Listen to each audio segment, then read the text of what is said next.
আমি এখন যে জায়গাটিতে আছি এই জায়গাটির দুই ধারে সারি সারি করে খেজুর গাছ।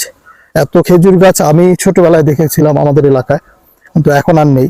একটা খেজুর গাছ হয়তো পাওয়া যায় না, কিন্তু এখানে প্রচুর খেজুর গাছ, প্রচুর পরিমাণে মানে খেজুরের গাছ এখানে, ব্যাপক জনপ্রিয় খেজুরের গাছ। আমি আপনাদেরকে সামনেও দেখানোর চেষ্টা করবো।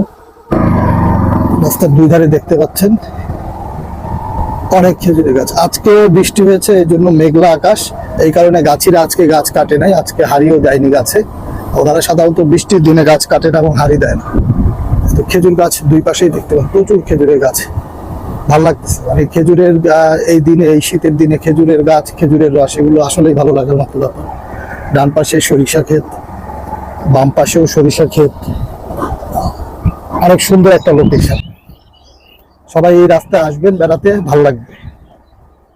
চাচা যাচ্ছেন সাইকেল চালিয়ে।